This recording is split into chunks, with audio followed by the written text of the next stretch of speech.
Earth is home to many creatures. Some may even consider a few of them monsters. But what of those more elusive and hidden creatures? The ones we just can't seem to find. Welcome to Monday Morning Monsters. Cryptozoologist and paranormal researcher Barnaby Jones talks about the unknown, mythical, undiscovered, and unidentified creatures from around the world, and the people who have seen them, look for them, and research them. Hear from witnesses about their encounters, as well as renowned names in the field about their work and research. Barnaby is the founder and lead investigator for Cryptids, Anomalies, and the Paranormal Society based in Wisconsin. CAPS travels across Wisconsin and beyond looking for connections between different phenomena and how they can all be connected. Now, your host of Monday Morning Monsters, Barnaby Jones.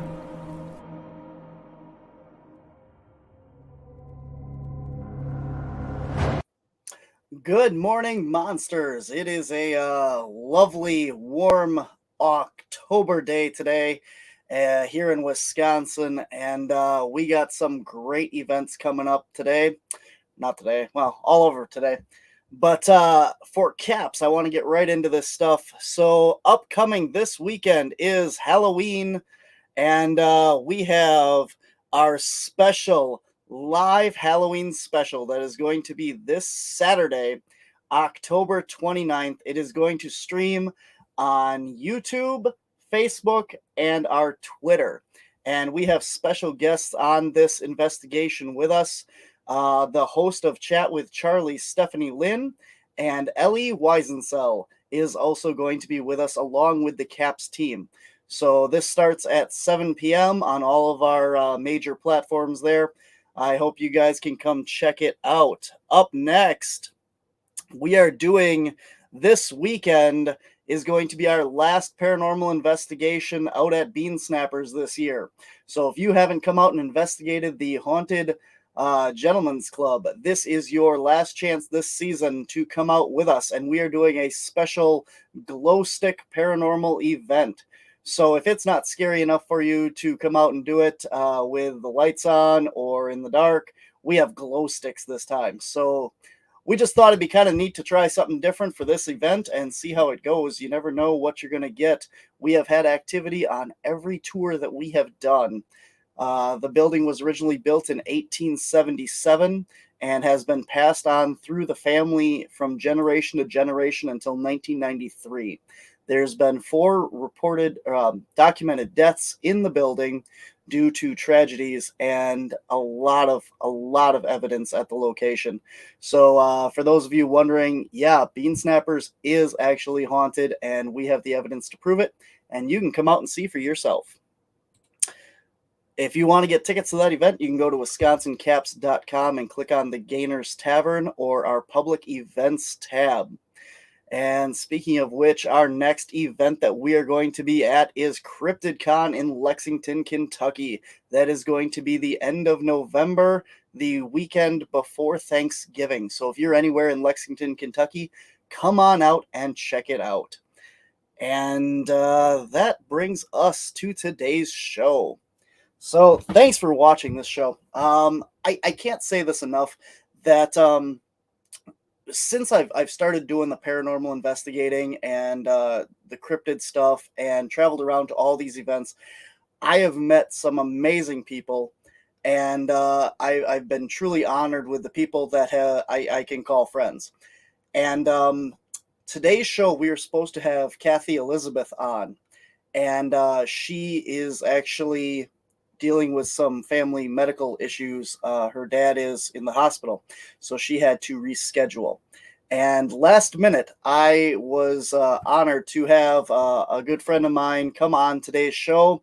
And this guy is super busy. And I think if you're from Wisconsin or any of the surrounding states, or read any kind of paranormal lore, legend, mythology books, you got to know this guy. And for him to take time out of his busy schedule to come on the show on such short notice, I just want to thank you very much, man. My guest today's show is author, researcher, and legend tripper Chad Lewis. Hey, Chad. Happy October to you. Happy October to you, sir. You are super busy. Well, I'm glad I could come on the show because whenever you and I are together, it's usually at conferences and festivals, and we're both so busy, there's really no time to chit chat. This is great. This is great here in the safety of daylight. Oh, yeah, because after dark, you never know what's going to lurk around us, man. That's right. I want to get right to this here. For people that are out there and, can make plans here tonight, you're going to be in Big Bend, Wisconsin. And, yeah. Yeah, I think so. I think I'll be there. Well, I got your thing right here. So hopefully if your website's right, yes, you're going to be at the Big Bend Library in Big Bend, Wisconsin. Bizarre History of Wisconsin at 6 p.m. And then tomorrow, you're going to be down virtually in Bloomington, Illinois. And then Rochester, Minnesota is a virtual event. And that is the 26th. And then the 26th, you're going to be in Glendale, Wisconsin. That one is in person. Yes. Glendale North Shore Library, Glendale, Wisconsin. On the 26th. The 27th, you're going to be in Menominee Falls at the Menominee Falls Library. 28th, you're going to be in Hawkins, Wisconsin at the Hawkins Public Library. 29th, you're going to be at Pequawkee. I've never heard of that. A tiny little town. And October 30th, virtually in Deerfield, Illinois, and that brings us up to November. And I mean, these events just keep going and going. But I've had the privilege of hearing a few of your presentations, and they're definitely worth going. And you're going to have all your books there for sale as well? Yes, and as you know, the love of the paranormal and the weird, it's really expanded year-round now. Mm-hmm. That it used to be, late September through October, and then as soon as Halloween hit, done, shut down. But now, because so many people want to travel to these places and explore them and take family vacations or mother-daughter weekends, whatever it is, that, you get just as many people interested in June as you do October. Mm-hmm.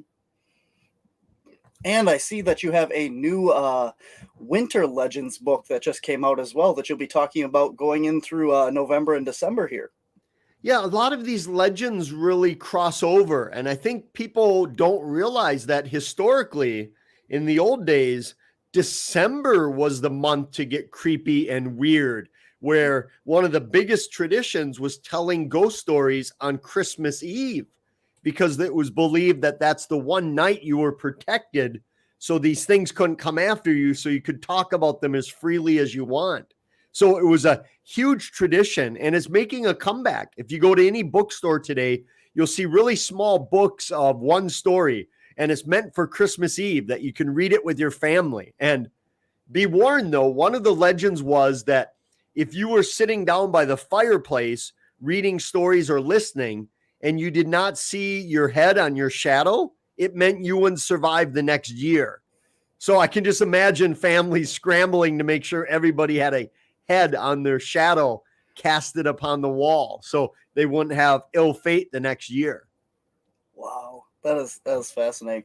We have been meaning to do a whole episode on like Christmas lore and do like a Christmas special. So I'm sure I will be talking to you and pick up your new book and stuff as well. What is the new book called? Winter Legends and Lore. Okay. And it's a smaller monograph, so about 100 pages. And again, it covers everything what you would expect, from tales of Santa Claus and Krampus to New Year's Eve rituals that you have to perform, or superstitions about decorating the Christmas tree, or why we go caroling, or how to predict a harsh winter, or what you can do as a kid to help bring about a snow day from school. So, something I wish I would have had back when I was in grade school. Oh, yeah. Yeah, you'll have little kids conjuring all kinds of stuff out there just to get out of school. Putting spoons under their pillow and white crayons in the freezer. I mean, yeah, these kids will be desperate for a day off. That sounds awesome. I highly recommend like all your books. I have quite a collection of them behind me here, and probably a good chunk of that is your books back there as well. So I highly recommend all those to go out and check out. Can you get your books online? You can. I mean, if you can find a bookstore anymore, I recommend Mhm. that. But otherwise, of course, the big online people have my books, but my website does as well if you want them signed. I know for some people that's a nice little bonus of getting them signed from the author. So I always like that myself, even if it's a book I might read once and then donate somewhere. It's always kind of cool to have that personalization of it, of that. And I was just listening to an audiobook the other day, and I had heard that back decades ago, Kiss, the band, Mhm. they came out with a comic, and allegedly the band members all went and got blood removed, and it was put in with the ink. So every comic had a little bit of Kiss DNA in it. And I always thought that was cool. It wouldn't work today's world, but Yeah. kind of fun back then for Kiss and their whole army thing. That's kind of like some sort of ritual summoning kind of thing, isn't it? Yeah, I know there are some artists who do their art, their drawings, and that using their own blood, but mixing blood in Mhm. with a comic book seems kind of odd, I think. But it was a gimmick, and it sold really, really well, apparently. So if you ever get those comic books, we can clone Kiss. Yeah, exactly. Would we want to? Come on now. I don't know. Maybe, I'm sure. maybe. I'm sure there's a lot of fans out there that would enjoy that, I guess. Yes, yes. So, besides just being an author and a researcher, Chad, you go out and you investigate like some of these locations, and you go out and do all these like supernatural dares and stuff like that. So, my question is, when you've done all these supernatural stuff in that, but when you're on the road and you're traveling all these back roads and little towns and stuff, have you ever run across any kind of creatures like Bigfoot or the Dog Man or anything? Have you ever seen anything like that? I haven't. I'm out there looking. Mhm. Every place that I write about or that I talk about, I actually visited for myself to check it out. We used to set up a ton of equipment, interview witnesses, all of that stuff. But, you know, in terms of personally seeing something, no, knock on wood. And you would think by just sheer chance going to Mhm. thousands of these places. But then again, as you know, many of these people who do experience something, they're not necessarily out looking for it. Mhm. That they're just going about their day-to-day work, maybe driving home late at night from work or something, and they see something dart across the road, or they're not out there specifically looking for it. So maybe that has something to do with it. Well, like I said, you've traveled all over the country and stuff with these legends. I mean, and definitely you are in the places where these things, have been cited in that. But I mean, like you said, you're out there just traveling all these roads. You're definitely putting yourself in those locations, and even if it's not a location where something was cited, you have a better opportunity than most to accidentally stumble upon something. I always equate it to fishing, that you have to be out there fishing to Hmm. catch something. Very rarely do people catch something at home of a fish, falling through the window or something. So I always say it's like that the more often you're out there, the better opportunity you have for something to happen. That 100% of the time you're not going to see a werewolf if you're in your basement watching Netflix. But if you're out on Bray Road or anywhere else, you at least have that possibility of something happening. Or at least a better chance. I mean, like you said, you can't find it sitting on your couch. Exactly. Yeah.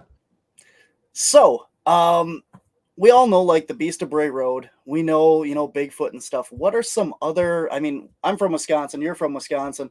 What are some other creatures from the state that maybe some people haven't heard of?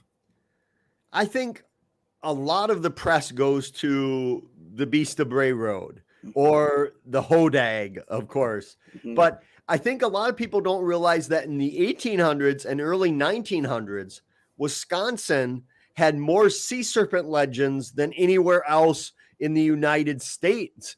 As of today, I've collected over 40 different lakes, rivers, and streams where people thought a monster lived in them or still lives in them,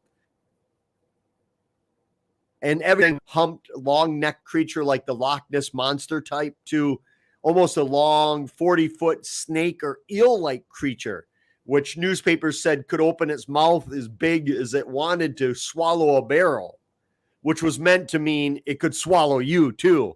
Because if it can swallow a barrel, it can swallow you down. So I think all of our sea serpent legends, they don't get enough PR, especially since we have one on Lake Pepin, which is on the Mississippi River dividing Wisconsin and Minnesota.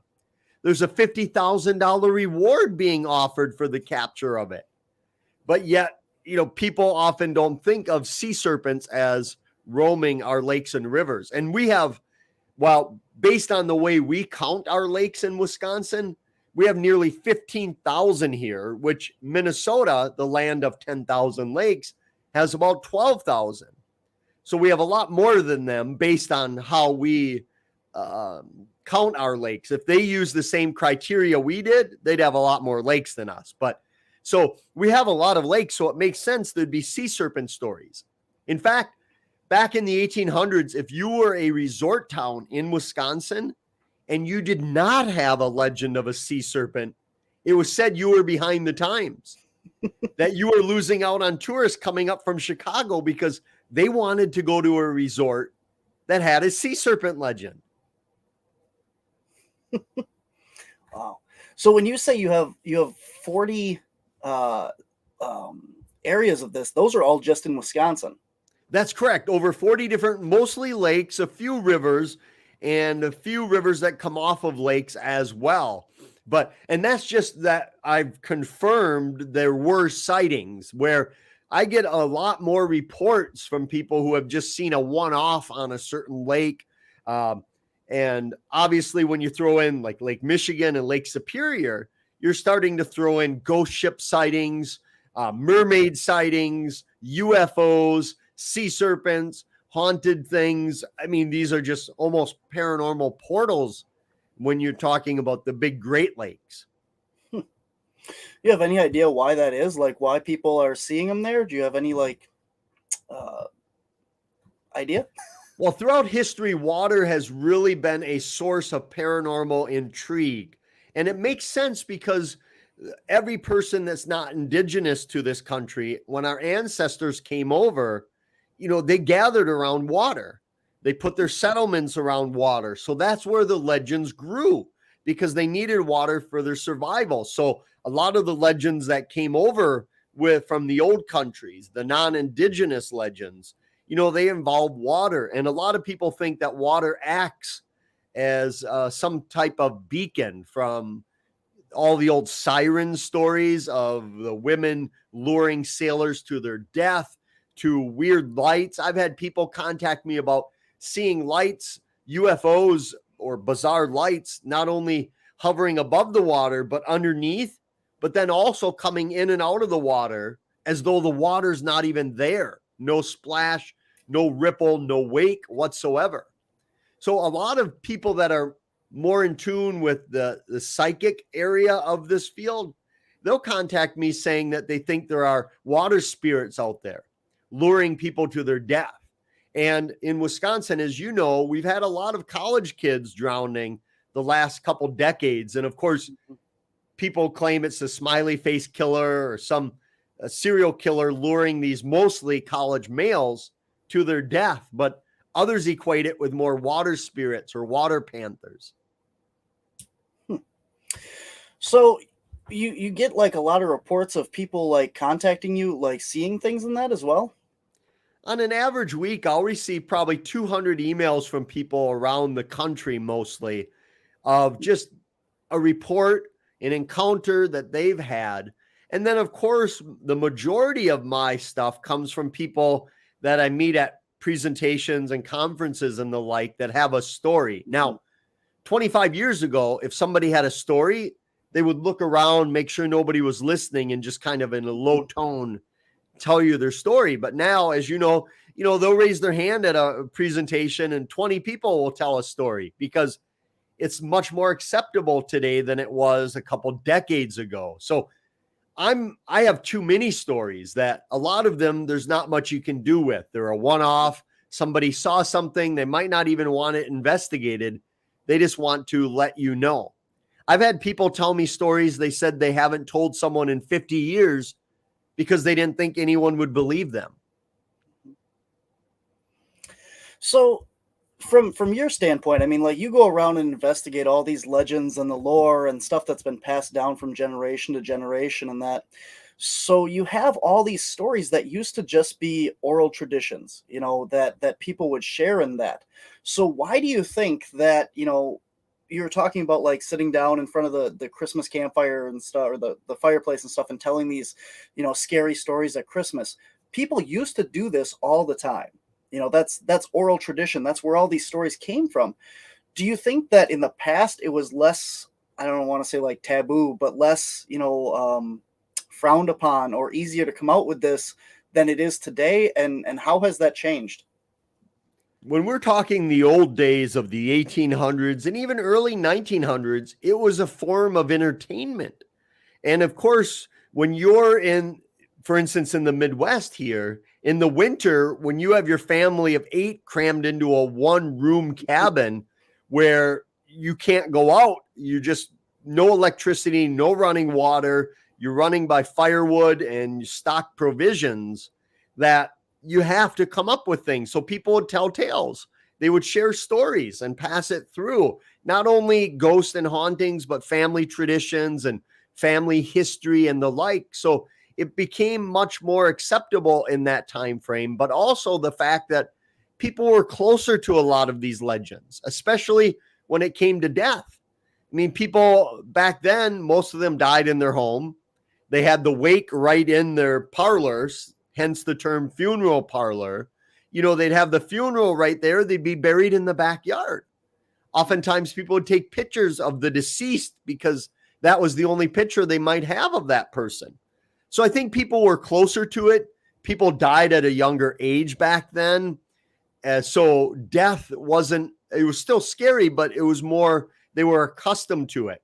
So with these legends and folklore, I think they really liked that tradition. And it was a way for many of them to keep the traditions from their old country as they made their way here in the new and mysterious land.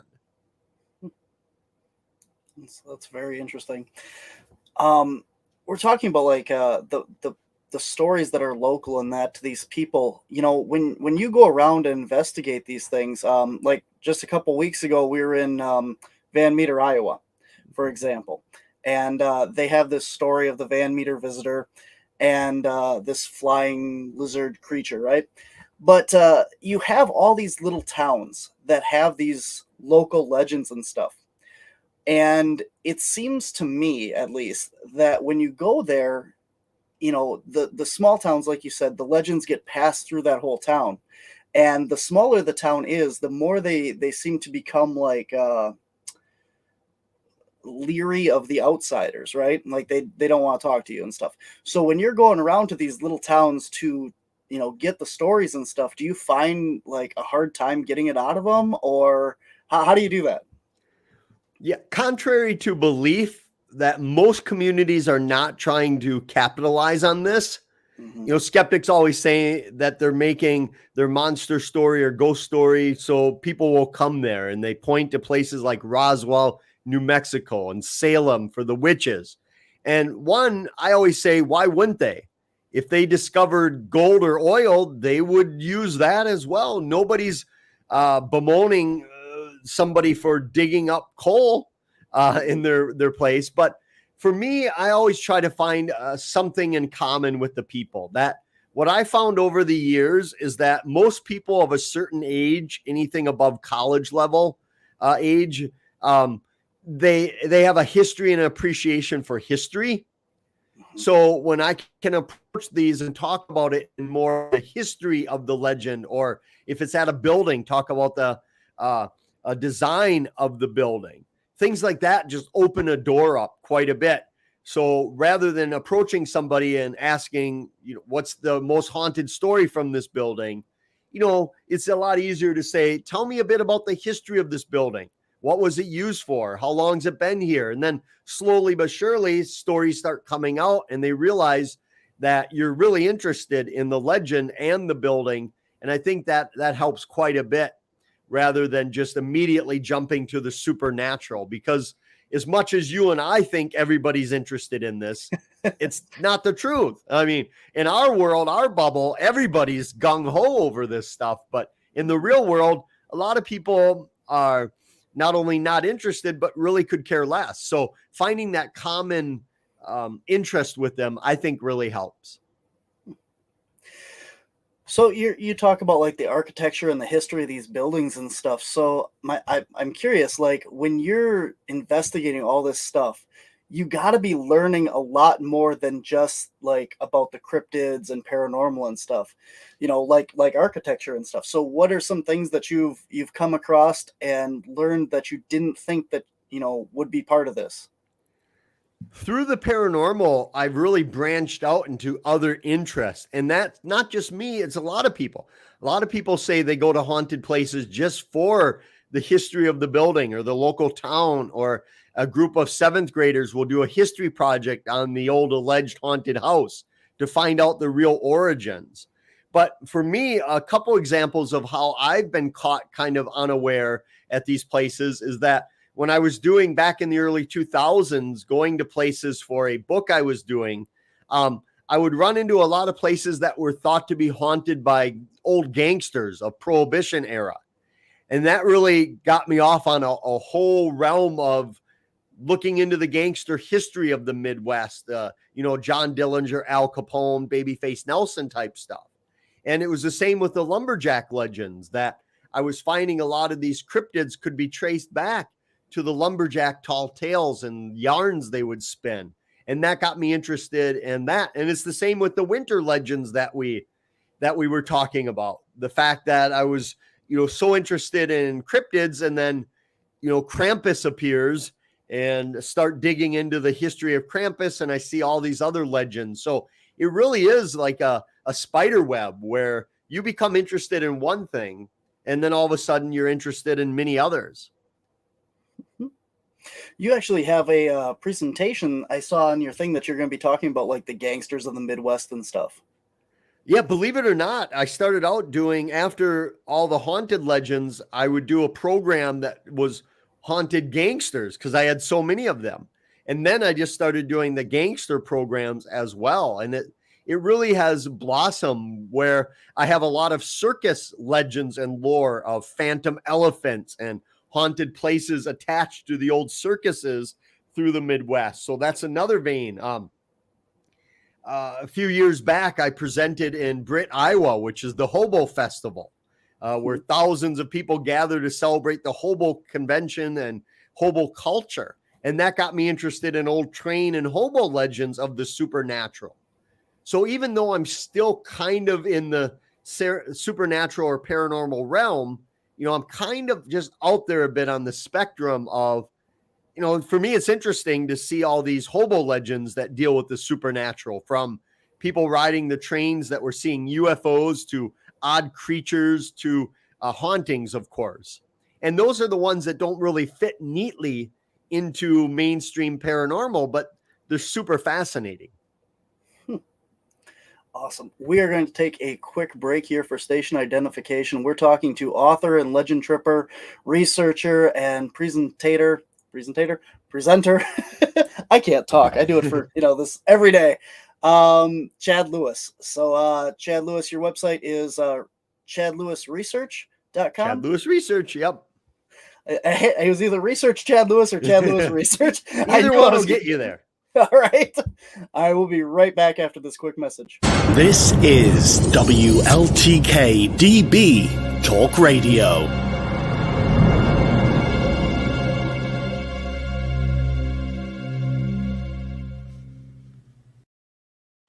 Come see our new station shop for some amazing top quality merchandise.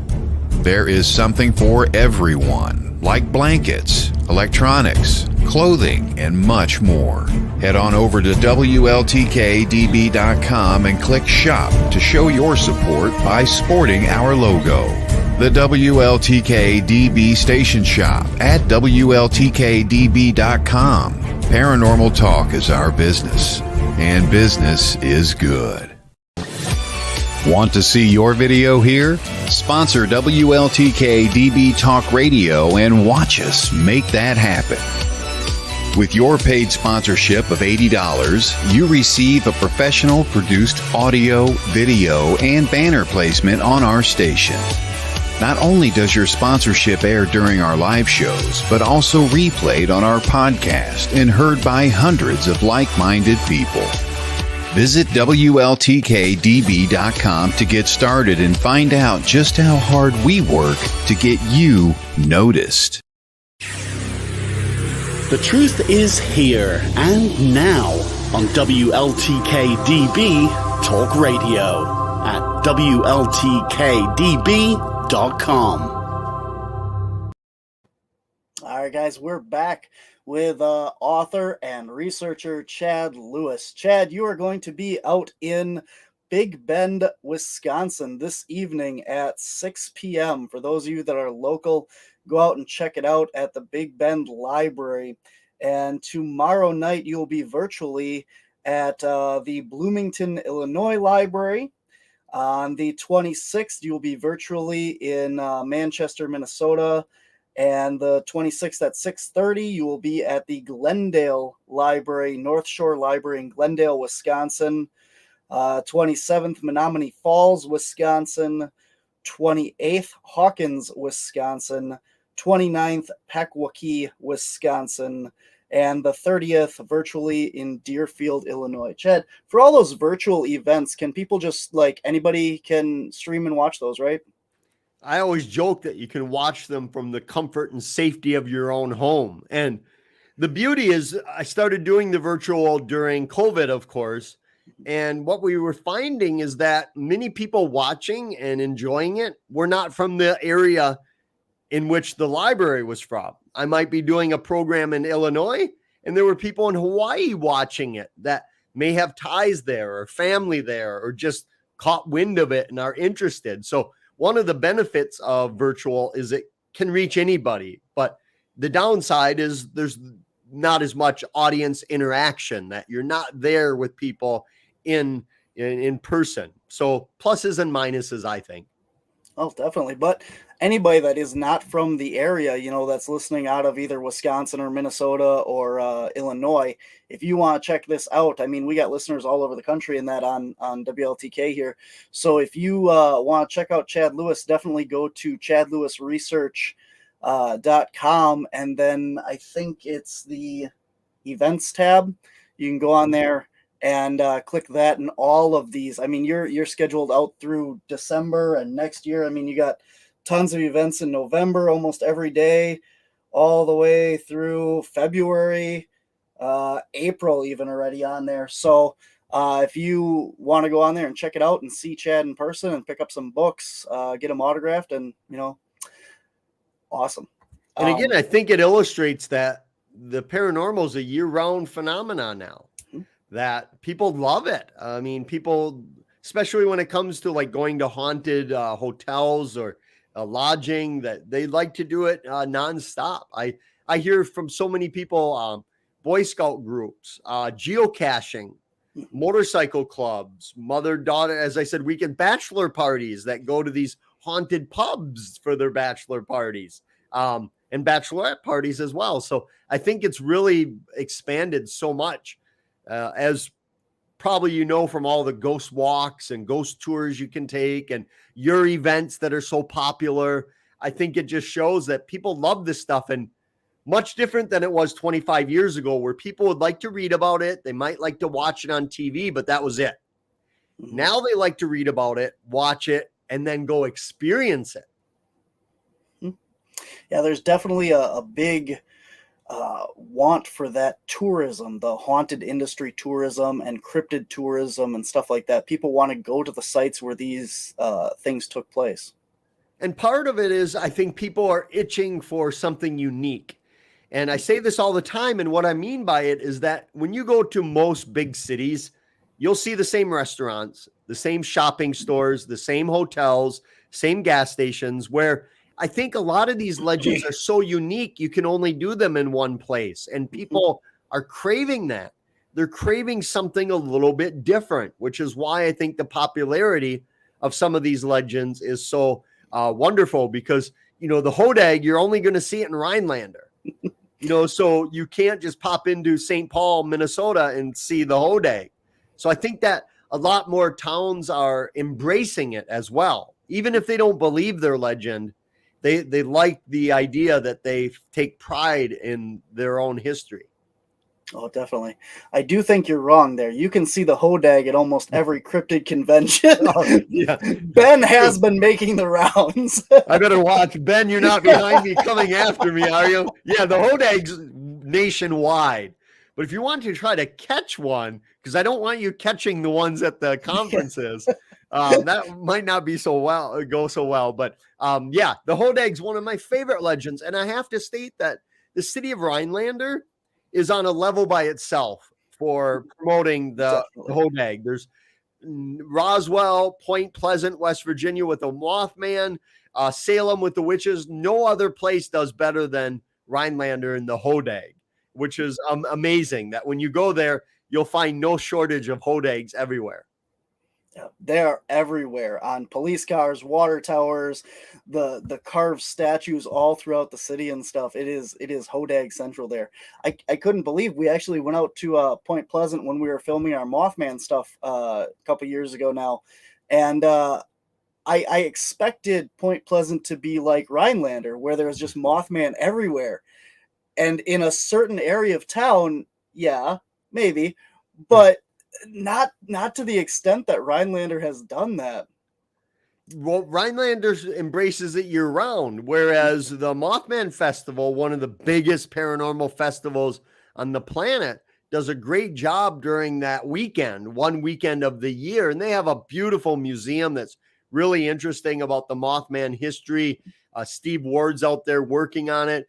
But for year round, you're right. I mean, Rhinelander has their mascots for their sports teams in high school are the Hodag. Their country music festival is the Hodag. You can just drive down the street and see Hodag Laundromat, where you're not going to see that in Point Pleasant outside of just all of the hustle and bustle of the annual event, that outside of the museum, there's not a lot there. Yeah. So along the lines of the Hodag, let's continue down that road here, I guess. So you have a book that's all the legends and lore of the lumberjacks and stuff. And I got to you gave a presentation this past year at the Hodag Festival, which is all dedicated to the legend and lore of the Hodag. There was a Eugene Shepard reenactment and everything there. It was a great day. I presented, you presented. So can you talk about some of the other legends of lumberjacks? We really owe a lot of the field of cryptozoology in a small way, a small credible way, to the lumberjacks. And for those who may not live in a state that had a great lumber history, or just might have forgotten that history, back in the 1800s and even through the early 1900s, thousands of men would leave every fall and winter, head up to the lumber camps, leave behind their friends, family, and loved ones, and go live in a lumber camp with dozens or hundreds of other men all season long, and then come back in the spring after working in the forest all year, come back hopefully with enough money to buy new livestock or buy more land or save the family farm.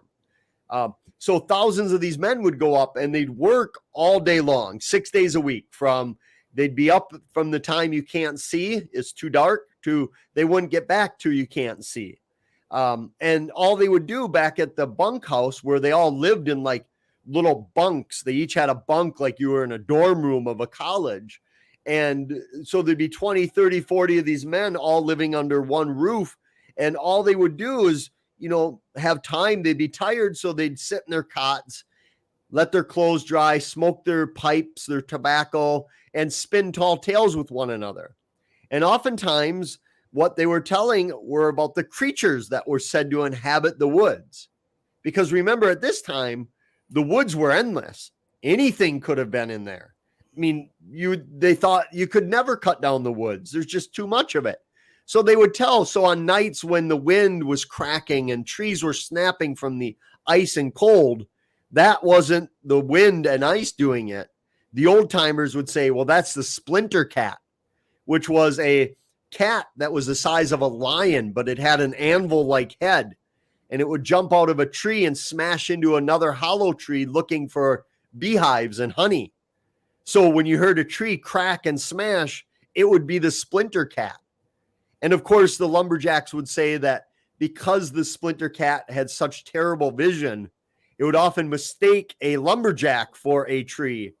So the last thing a lumberjack would see was the giant head of a splinter cat coming and smashing into them and killing them. So they created all these. As of today, we have over 100 different creatures that they came up with that were unbelievable. And the hodag was one of them. So I got to talk to Carrie Bladorn, the curator of the historical complex there in Rhinelander, a little bit on Whispers from the Dark, my other podcast. And he said that it's possible that the hodag actually was a woolly mammoth that these lumberjacks were seeing at the time, because the original description of it has like this elephant trunk coming off the front and stuff prior to all the Eugene Shepard stuff. Obviously, like there was these newspaper article was written about the hodag prior to when Eugene actually went out looking for this creature and started the modern day, what we know as the Rhinelander hodag and stuff. But do you have any research or anything that kind of backs that up or coincides with the mammoth theory? There have been numerous sightings of phantom elephants and phantom mammoth type creatures, especially in the Baraboo area. We have one in my hometown of Eau Claire, Wisconsin, of a phantom elephant that's seen walking up a big hill in town. So there are those stories. And the problem is lumberjacks could have really been seeing believable things that were actually there, flesh and blood creatures, because they did report a lot of what we would think of today as Bigfoot sightings. Of course, the term Bigfoot and even Sasquatch weren't known back then, so they would call them wild men of the woods. And many times lumberjacks said they would discover giant footprints in the snow without a boot, a sock, and they said nobody would go out in the snow without their boot and socks. And so they would see these large, almost like gorilla-like creatures. But the problem with that is at the same time they were talking about that, they were talking about the hoop snake, which is a snake that could grab its own tail in its mouth, form a hoop, and then roll down a hill and come after you. And if it bit you, you would swell up and die. And I mean, they would tell stories of a man was out walking with his cane and a hoop snake came after him and he fended it off with his cane, but the cane got bit and the wood swelled so much he built a house out of it. So you had those stories. At the same time they were seeing Bigfoot or maybe real woolly mammoths. They were also seeing, other creatures, that the goofus bird flying backwards and hanging upside down from a tree because it didn't care where it was going. It just cared where it had been. So it's always looking backwards. So you had those kind of things, flying fish, antlered trout. So it's hard to sort fact from fiction with some of these lumberjack stories because they were the best tall tale tellers or even storytellers of their day. And oftentimes when they were sitting around, the story wouldn't just start and then finish. It would start and somebody would say, oh, this is the time I ran into a snow snake. And somebody else would jump in and say, you're getting it wrong. I worked with Paul Bunyan up on the Onion River. This is how it went. And no two stories were ever told the same way twice. They were always more embellished and growing and morphing and progressing. So I always state that when people say lumberjacks had all these sightings of Bigfoot and sea serpents and other creatures, yes, but they also saw a giant snuffleupagus type creature they called the hoogag as well. So, what do we believe? That's a very good point. Very good point. And keep in mind, a lot of lumber camps did not allow liquor. So we're throwing that out right away because they would not allow drinking. Maybe on Christmas, they would bring out some whiskey. And there's a funny story of a lumberjack going into a bar in the fall and buying a jug of whiskey from the bartender and then bringing it to the lumber camp and hiding it, burying it underground until Christmas Eve, when he was going to surprise all the lumberjacks with a little taste of whiskey. But when he dug up the whiskey and they tried it, it was terrible whiskey, horrible. So when spring came along and they got out of the lumber camp, he went back to that bar and went up to the bartender and said, "You sold me this whiskey. It was terrible. I saved it till Christmas Eve. It was horrible." And the bartender, quick thinking, said, "Oh, you bought fall whiskey. You didn't tell me you wanted winter whiskey. That's a different type. Not my problem." And he really kind of threw it off. But and spirits were popular in lumber camps in terms of like wanting it, because one legend was that if you got bit by this creature called the snow snake, it was pure white. It only came out after the first snowfall. And if it bit you, you would freeze to death. But there was an antidote, and that antidote was spirits, drinking, whiskey, and the like. And the newspapers always said that when people asked, "How much of this liquor do I need?" the newspapers would say, "Well, by the time you're falling off your bar stool, you're probably safe from the bite of the snow snake." So we can't blame a lot of these legends of lumberjacks on alcohol, but we can blame them on creative minds. Definitely. If you guys out there watching have any questions for Chad as we go along here, we do have comments on all of our social media there. If you drop a comment in the comments section, we'll be able to answer it here live on the show. So just wanted to point that out as we're getting towards the end here. Chad, you mentioned a little bit about like the circus stories and tales and stuff. And I do know that you don't have a circus book out, do you? No, I'm working on another monograph on circus legends and lore.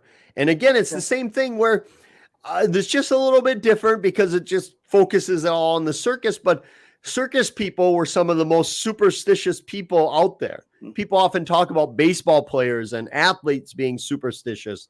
They didn't hold a candle to circus performers that were superstitious, double superstitious, if you will. And they believed in all sorts of things. And there's so much legend and lore because, again, people today, with all of our entertainment possibilities, the internet, movies, books, all of it, forget how big of a deal the circus was for over 100 years, that oftentimes when the circus came to a town, everything shut down.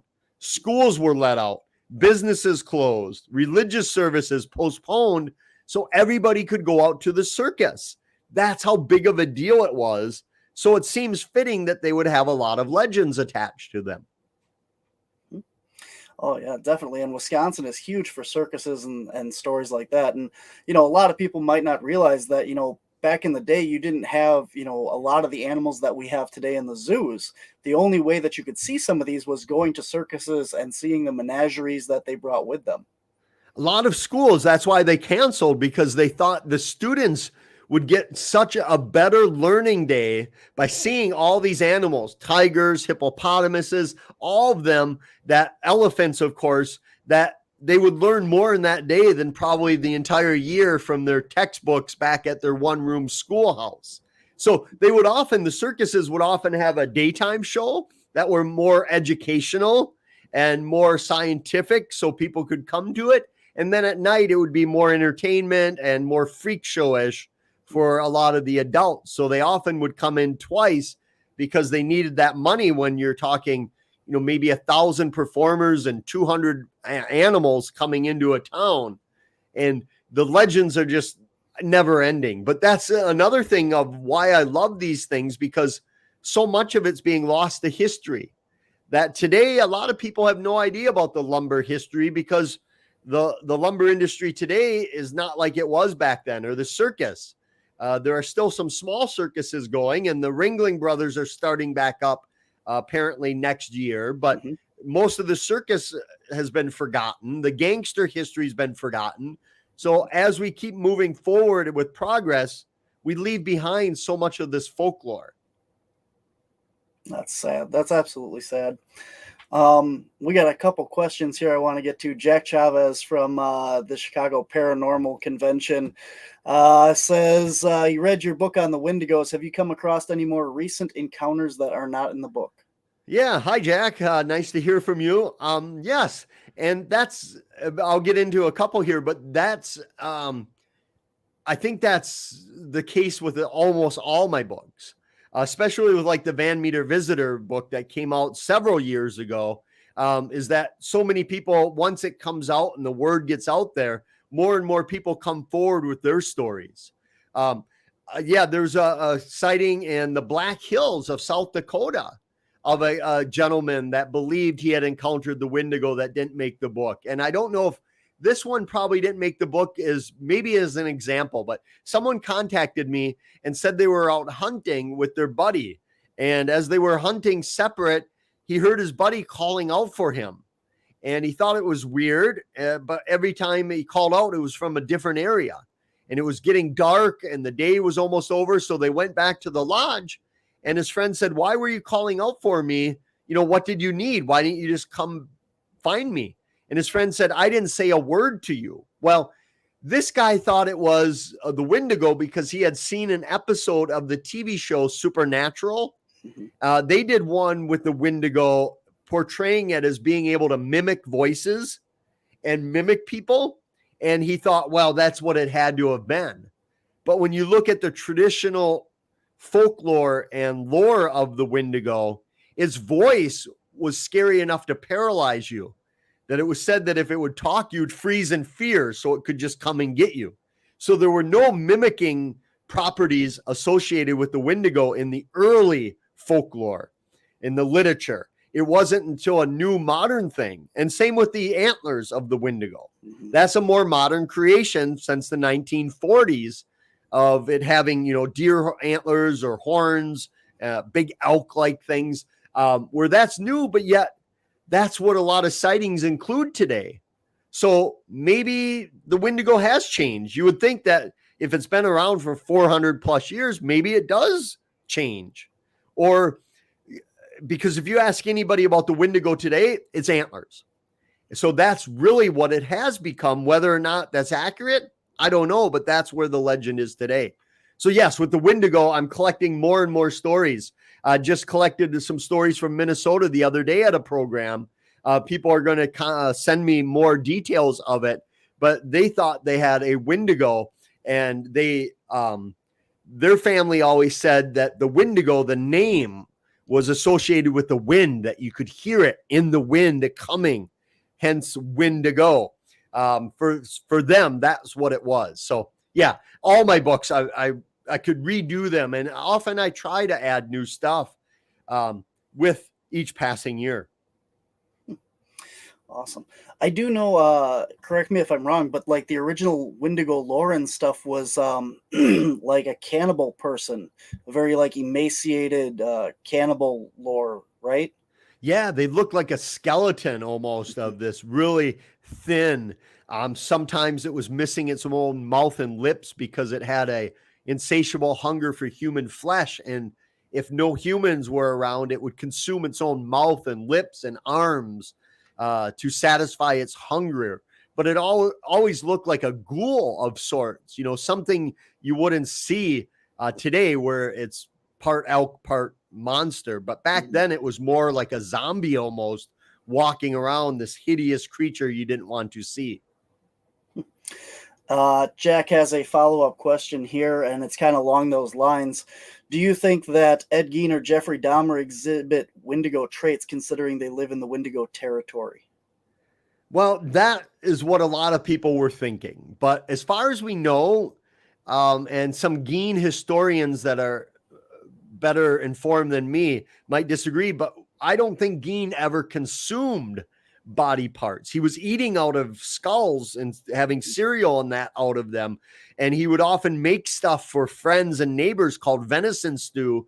And he may have served them. I had one neighbor tell me he remembered his mother getting this stew, and it had such a horrible smell to it that she threw it away, which is good because who knows. But with Dahmer, that's a completely different story because we know he did eat. but there were no stories of Dahmer feeling like he was possessed by the Wendigo. And oftentimes the Wendigo is associated with winter, starvation, when people would resort to cannibalism out of no other choice.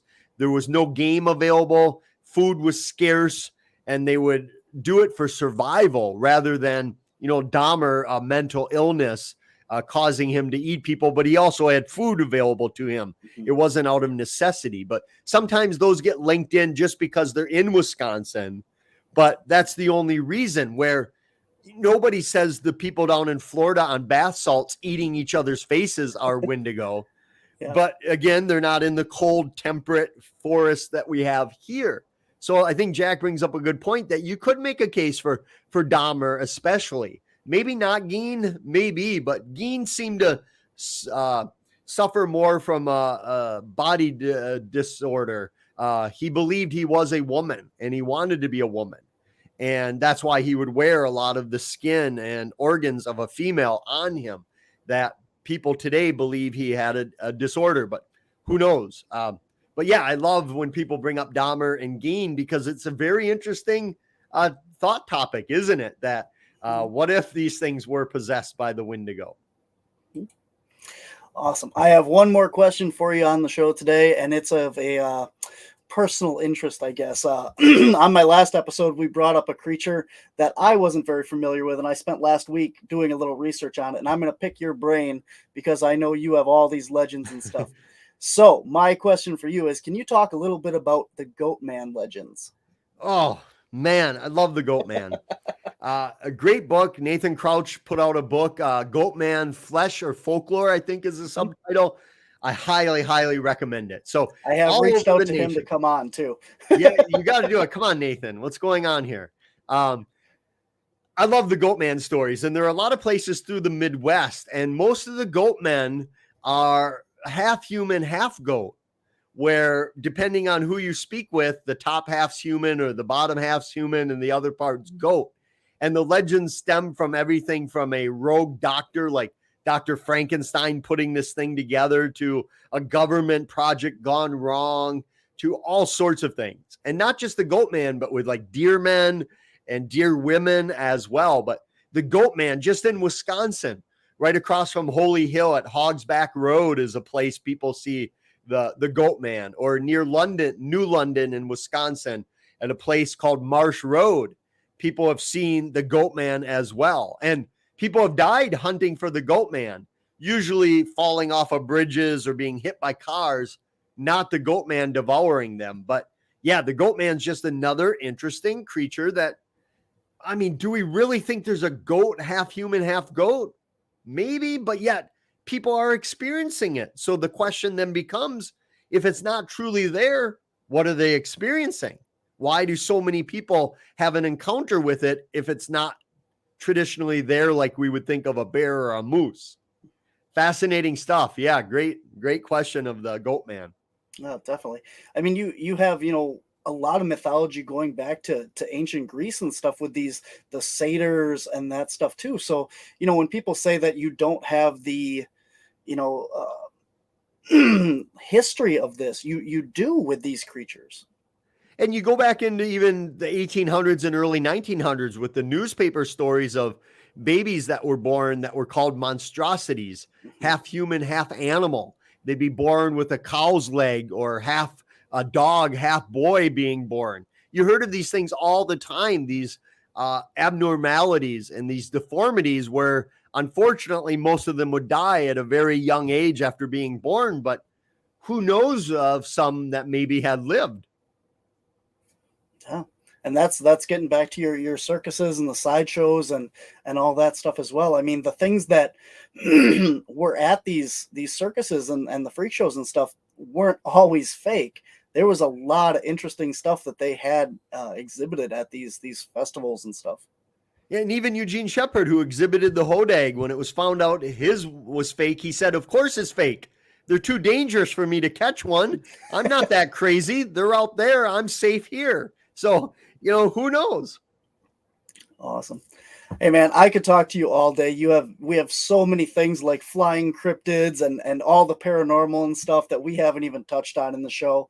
I will have to see if I can get you back on later around Christmas and talk more about like the Christmas legends and stuff if you got time. I mean, definitely, you go on your website, chadlewisresearch.com, and you have all these events. Some of them, like we said, were virtual. You can go check them out at all these libraries and stuff. You can just go in there and watch them live on your computer wherever you are in the United States or around the world, and listen to your amazing presentations and that. And you can get the books in person. You're going to be all over Wisconsin in the coming weeks here, all the way through Halloween, almost every day at a different location. And through all the way through April and March on your website, you can go and check that out from one end of Wisconsin to the other for these live events, and pick up your books in person, get them autographed, like you said. And you said people can get the autographed copies on your website as well? That's correct. Awesome. So I highly recommend checking out some of your books. Chad, do you have an idea when your circus book is going to be out? It'll probably be out in the spring Okay. of 2023. Awesome. I will. My uncle is very big into circuses and stuff, and I know he'll be interested in that. And I definitely got to get a copy of that one. That's why I was like, when is that coming out? Yeah. You don't have a circus book, Chad.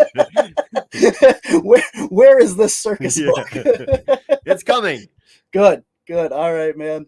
It's so nice to talk to you. Thank you for coming on short notice again to fill in. I appreciate it. I look forward to seeing you. Yeah. Definitely. Yeah, thank you, and tell Ma I say hello. I'm sure she'll watch this. So. Okay.